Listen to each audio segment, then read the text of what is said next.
Olá pessoal, sejam muito bem-vindos a mais um vídeo e hoje nós estamos aqui para falar sobre a farsa do Êxodo bíblico. Nós estamos fazendo uma série sobre Moisés, eu já fiz sobre a Arca da Aliança, eu já fiz sobre se Moisés existiu, eu já fiz sobre a questão do tabernáculo e hoje nós vamos falar sobre a farsa do Êxodo, até mesmo sobre as 10 pragas do Egito. Já existem vídeos aí no meu canal do YouTube que eu explico sobre essas questões. E hoje eu vim falar sobre o Êxodo. O Êxodo realmente aconteceu?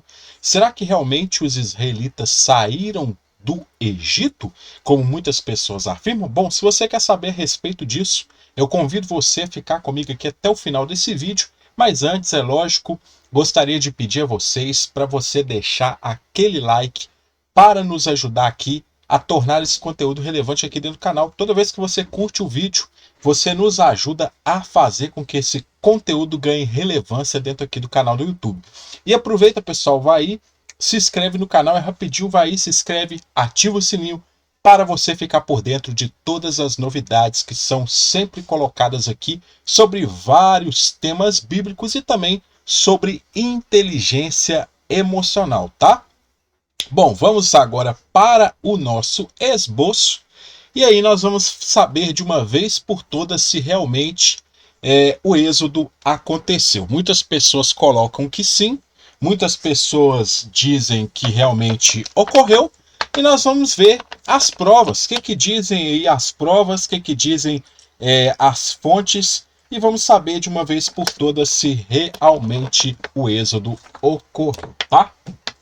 O nosso esboço diz o seguinte: contexto sobre a escrita do Êxodo. O exílio foi a condição que colocou em risco a sobrevivência dos hebreus como povo, e a liderança religiosa da comunidade de Jerusalém, deportada pelos babilônios de Judá para áreas distantes da Babilônia, conforme 2 Reis 24, 25, Salmos 137, Jeremias 52, fala sobre essa questão da deportação dos israelitas para o exílio na Babilônia.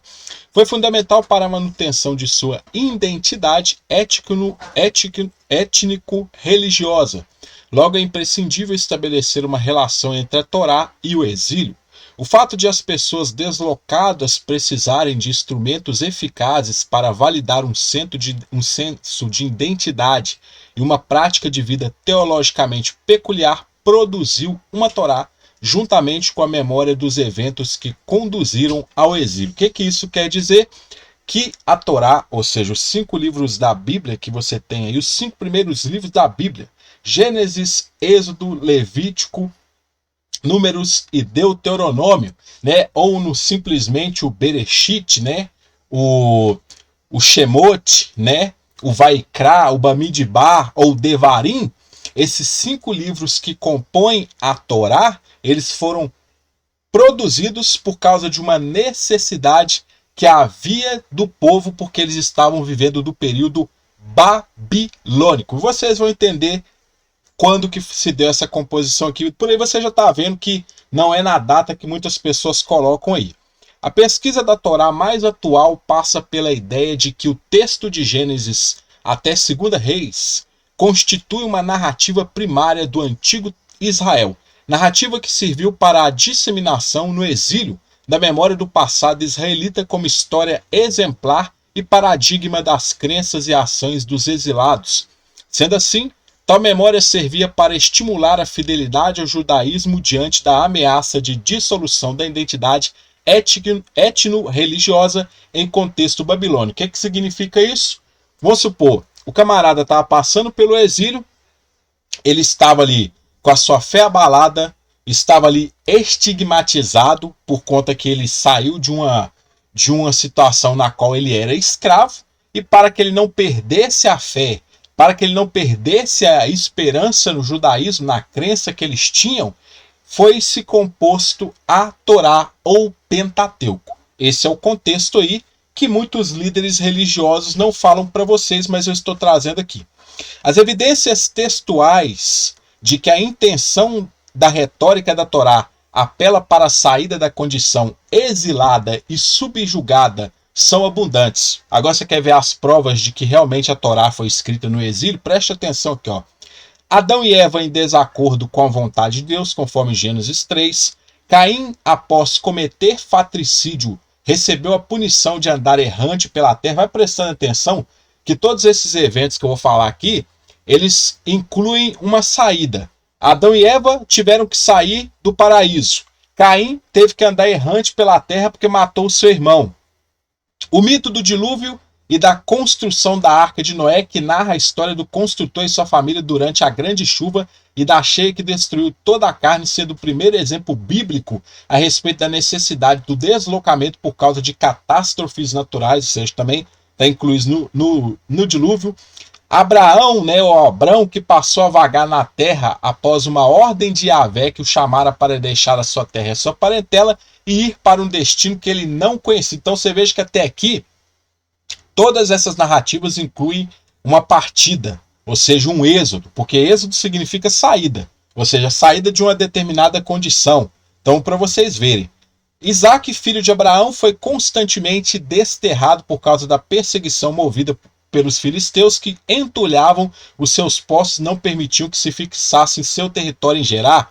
Jacó, que após roubar a primogenitura do seu irmão, teve que sair de casa também.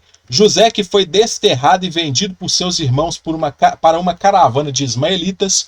A fome que assolou Canaã, que obrigou Jacó e seus filhos a irem para a terra onde José se encontrava. E por fim o povo de Israel aqui, escravizado no Egito e guiado por Moisés para fora da terra e anda errante no deserto.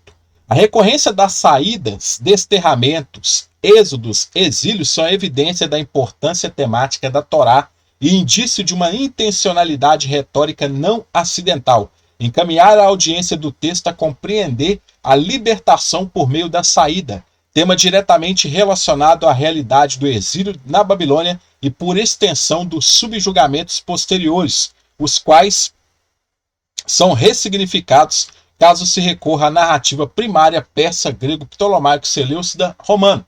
O livro de Êxodo narra pelo menos 2 eventos que dão sentido para a noção de exílio e que envolvem Moisés. O primeiro é o exílio em Midian, em que Moisés esteve sob a proteção de um sacerdote midianita com cuja filha o israelita se casou. E a segunda é a vocação de Moisés liderar o povo de Israel na saída do Egito. Então você veja que até aqui todas essas narrativas, a história de Moisés e até as histórias antecedentes a Moisés, ou seja, Jacó, Isaac, Abraão, Esaú, a história lá de Caim, até Adão e Eva, você veja que elas demonstram sempre uma ideia de saída. Se realmente fosse algo tratado como verídico, sobre todas essas histórias, se são verídicas ou não, vocês podem ir no meu canal. Tem aí o pensamento de Filo sobre questões do Gênesis, que ele demonstra, né? Filo que era um estudioso proeminente na época, né? E aí você vai ver qual que era o tipo de interpretação que se tinha a respeito do Gênesis ali. Você pode pesquisar aí no meu canal que você vai achar. Então, ou seja, trazendo para cá, a Torá ela foi escrita pela necessidade de um povo que estava saindo como escravo do exílio e não do Egito. Porque se você for pegar a composição dos textos da Torá, eles são no tempo do exílio babilônico. Eu explico sobre isso também no vídeo se Moisés ele realmente existiu, tá? Eu dou as provas aí que realmente se Moisés ele existiu ou não. Você pode ir no meu canal e pesquisar, tá? Todos esses esboços também estão disponíveis, você pode estar entrando em contato comigo e adquirindo a hora que você quiser, tá? Basta entrar em contato comigo. Então, ou seja, foi escrito em época posterior. Se foi escrito em época posterior, então pode-se esquecer a existência de Moisés, pode-se esquecer a existência de Adão e Eva, pode-se esquecer a existência de todos esses personagens, porque já é numa época posterior, ou seja, uma época exílica, uma época em que, ou seja, não se tinha nem mesmo mais memórias daquilo que aconteceu ali na Idade do Bronze, tá? Para quem não sabe, esses acontecimentos estão lá para a Idade do Bronze. Aí você vai pesquisar de que tempo é essa Idade do Bronze aí. Muitos falam que foi Moisés que escreveu o Pentateuco, né? Pois é, vai pesquisar o vídeo e vocês vão ver se realmente foi Moisés quem escreveu.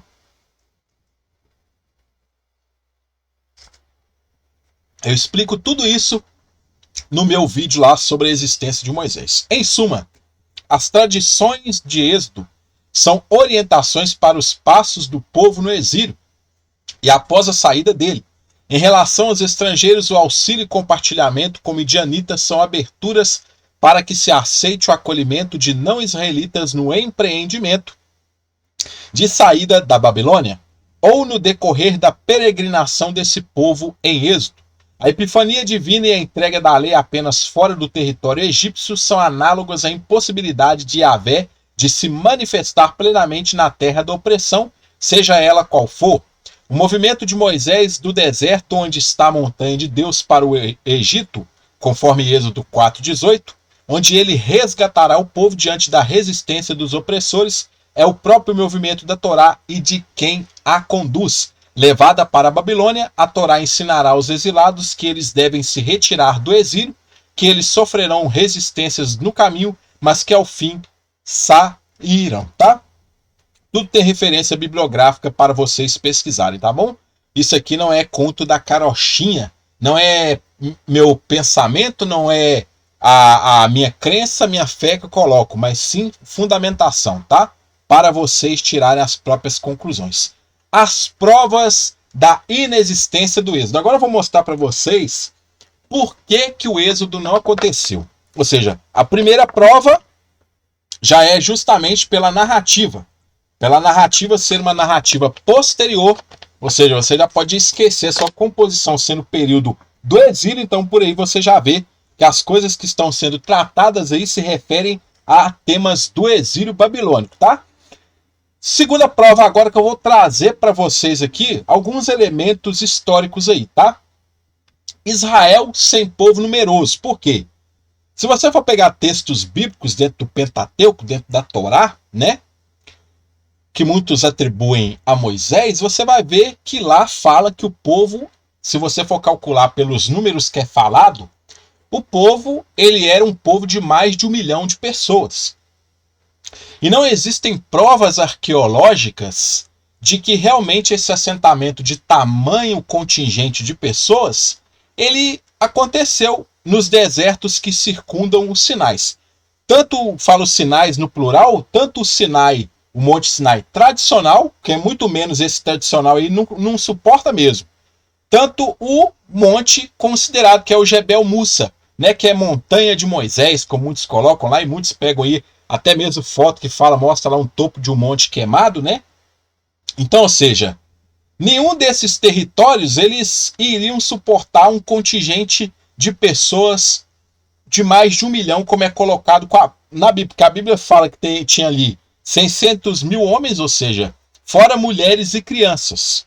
Então, por aí, mais de 1 milhão de pessoas, se você for pegar pelos dados mencionados na Torá. Então, eu vou mostrar por quê. A estela de Merneptah, também referida como Meremptah ou Meremptah, a estela de Israel, é um dos únicos documentos egípcios que fazem referência ao nome de Israel. Referindo-se ao povo israelita, foi encontrada nas ruínas do templo funerário do faraó Merneptah, em 1236 a.C. a 1223 a.C., aproximadamente essa inscrição. Em Tebas Ocidental, encontra-se exposto no Museu Egípcio do Cairo. Pertenceu originalmente a Menófis III, 1417 a.C. a 1379, que nela fez gravar uma descrição sobre a construção de vários templos em honra ao deus Amon-Ra. A estela em pedra de granito foi aproveitada por Meneptah para mandar esculpir a sua imagem e do deus Amon-Ra, seguindo-se 28 linhas de texto poético e hieroglyfico. A sua escrita é datada do 5º ano de Merneptah e descreve a sua vitória sobre os líbios que tinham invadido o Egito, tá? Aí está a foto da estela de Merneptah. Eu tenho aqui a transcrição para vocês verem, tá? Aqui está onde a menção, onde se encontra ali o texto falando de Israel, tá? As fontes estão sempre aí para vocês verem de onde eu extraí. E a inscrição que está aí, que se refere a Israel, tá? A senhora Israel, desolação, semente e grão, seu sul. Ou seja, Israel, sua semente está desolada. A transcrição é a seguinte: os chefes inimigos prostraram-se dizendo Shalom, ou Salom, expressão que significa paz, né? Nenhuma levanta a cabeça entre os 9 arcos. Tirreneu está derrotado, que é os líbios, né? O Haiti, provavelmente os hititas, está em paz. Canaã está despojada de toda maldade. Ascalão foi conquistada, Jezé foi tomada e Enoão ficou como não tivesse existido. Israel está destruído, a sua semente não existe mais. A Síria tornou-se uma viúva para o Egito. Todos os que vagavam sem destino no deserto foram submetidos pelo rei ao Alto e Baixo Egito. Baené Meriamon, né, filho de Ré, e Mernepta Hatepermaet, dotado de vida como Ré todos os dias, tá? No texto aparece Israel foi destruída e sua semente não existe mais. Agora vocês prestem atenção no detalhe aqui do porquê que Israel não podia ser um povo numeroso, como muitas pessoas colocam, tá?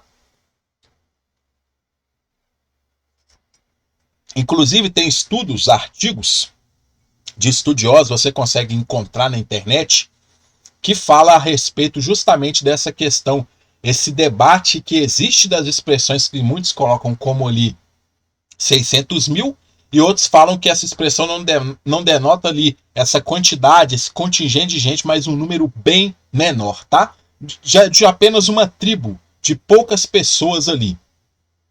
Então, ou seja, no texto para Israel está destruído, sua semente não existe mais. Essa é a primeira ocorrência conhecida do nome de Israel num documento. Porém, isso não é o que mais se destaca entre os especialistas em Egito, né? Principalmente se levarmos em conta o funcionamento do hieroglifo. Neles existem os determinativos, símbolos que acompanham as palavras na parte escrita, mas não são pronunciadas em fala e destacam a classe da palavra, expondo uma categoria a qual faz parte o nome. No caso específico, o nome Israel é acompanhado por um determinativo, na imagem acima está marcado com uma indicação det, em que aparece duas pessoas sentadas sobre três linhas verticais e uma quarta linha que toca uma espécie de losango arredondado. E o que isso significa? Segundo os especialistas em hieroglifos, este determinativo indica que o nome é relativo a uma pequena comunidade, tá? Pequena comunidade, de caráter mais tribal e sem complexidade econômica e social, nem um estado ou identidade social. Então, peraí. Então, a partir dos estudiosos, a partir desses especialistas em hieroglifo, da onde eu extraí, as referências estão sempre aí, da onde eu extraí esses materiais, tá? Então, através desses especialistas, o que eles encontraram a respeito dessa questão? De que essa narrativa que se descreve Israel está descrevendo ali uma tribo, não um povo, não um estado, não um contingente de pessoas numeroso, como é descrito na Bíblia, né, como os tradutores colocaram na Bíblia, mas está se referindo a uma tribo, ou seja, poucas pessoas. Ou seja, a partir desse documento, concluímos que na época não havia propriamente uma cidade, um culto a um Deus estruturadamente, além de ser inconcebível a noção de um povo israelita à época, tá? Isso em meados de 1200 e pouco até ali 1400 e alguma coisa, tá? Outros nomes possuem determinativos que indicam esse tipo de cidade, em que os glifos de humanos sentados são acompanhados por uma montanha. Isso somado à completa falta de vestígios de uma migração em massa do Egito ao Levante, passando pelo Sinai e o Mar de Juncos, né, ou Mar Vermelho, chamado de Mar Vermelho, como muitos colocam, fundamentaria a hipótese de que nunca houve uma fuga do Egito, tá? Isso conforme estudiosos. Israel é visto como pequeno povo e se trata ainda do único registro desse povo em uma fonte egípcia. Fora da estela de Merneptah não existe fonte que fale de um êxodo de um povo do Egito. Isso aponta ainda mais para a composição no período babilônico, como eu estou explicando. Ou seja, se é no período babilônico, pode esquecer a veracidade desses eventos que muitos colocam como que de fato aconteceu, tá?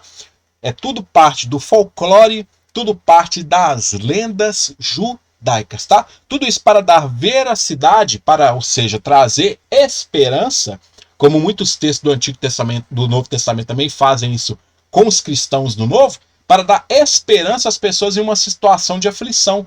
É isso que justamente acontece também no Antigo Testamento. Então, se nós formos parar para analisar essa questão, não teve êxodo coisa nenhuma, tá? Esse é os dois primeiros pontos. Primeira, composição, e o segundo agora na questão do contingente. Agora, as colunas que guiaram o povo eram verdadeiras? Será que as colunas que guiaram o povo eram verdadeiras? Êxodo 13, 22 fala assim: nunca tirou de diante da face do povo a coluna de nuvem de dia, nem a coluna de fogo à noite. Aí nós temos aqui o Santorini, chamado oficialmente de Tira ou Tera. Na antiguidade é uma ilha ao sul do mar Egeu, de cerca de 200 km a sudeste da Grécia continental. É a maior ilha de um pequeno arquipélago circular que leva o mesmo nome e é o resto de uma caldeira vulcânica. O conjunto de ilhas forma o membro mais sul do grupo de ilhas Cíclades, com uma área de aproximadamente 73 km² e uma população estimada em 2011 de 15 milhões e 550 mil habitantes, tá? Aliás, 15.550 habitantes. O município de Santorini compreende as ilhas habitadas de Santorini e Terásia e as ilhas desabitadas de Nova Carmeni, Velha Carmene ou, no caso, Aspronice e Cristiana. O arquipélago tem uma área total de 90,623 km² e é a parte da única periférica grega de Tira, tá? E tem aí a foto aí 3D do Santorini. Santorini é o vulcão mais ativo do denominado Arco Egeu, sendo constituída por uma grande caldeira submersa rodeada pelos restos dos seus flancos. Essa forma atual da ilha deve-se em grande parte à erupção que há aproximadamente 3.500 anos, cerca de 1680, destroçou seu território. Aquela erupção de grande explosividade criou a atual caldeira e produziu depósitos piroclásticos com algumas centenas de metros de espessura que cobriram tudo o que restou da ilha e ainda atingiram grandes áreas do Egeu e dos territórios vizinhos. O impacto daquela erupção fez-se sentir em toda a Terra, mas com particular intensidade na bacia do Mediterrâneo. A erupção parece estar ligada ao colapso da civilização minoica na ilha de Creta, distante do Santorini, 110 km ao sul. Acredita-se que tal cataclismo tenha inspirado as posteriores lendas acerca de Atlântida. Se este êxodo ocorreu no século XVI, essas colunas poderiam ser explicadas pela erupção em Santorini. Apesar da ilha grega estar a 800 km de distância, a coluna de fumaça saída do vulcão poderia ter atingido até 64 km de altura acima do nível do mar. O climatologista Mike Rampino diz que isso permitiria que ela fosse vista desde o Egito. Durante o dia, as cinzas poderiam ter sido confundidas com fumaça, e à noite a eletricidade estática na atmosfera poderia ter gerado raios do céu. Uma fonte que demonstra que esse evento não passa de uma lenda é citada de Alan Uterman. Durante as perambulações dos israelitas pelo deserto após o êxodo, eles foram guiados por dois guias miraculosos, uma coluna de nuvem durante o dia e uma coluna de fogo à noite. A nuvem constituiu um abrigo para o povo e isso é comemorado todo ano na festa de Sucote, quando os judeus mudam-se de suas casas para morar em cabanas provisórias. A nuvem também protegeu os israelitas da perseguição dos egípcios, da superexposição ao calor do sol e da chuva, enquanto o fogo provia luz na escuridão. Quando deparavam um vale ou um morro em sua rota, a nuvem nivelava o terreno, elevando ou rebaixando o solo para que pudesse viajar no caminho plano. Suas propriedades mágicas impediam que as roupas dos israelitas se deteriorassem. Tá? Isso aqui eu estou pegando de uma fonte judaica, tá? Isso conforme as lendas e tradições judaicas. As referências bibliográficas estão todas aí. Então, seja, tudo não passa do folclore e imaginário judaico-cristão. Então, seja, não tem comprovação, como que você vai acreditar numa coisa dessa, gente? Uma nuvem ou uma coluna de fogo que aplanava os terrenos, ou seja, é algo até mesmo fora das leis da física. Então vou ficando por aqui nesse vídeo de hoje.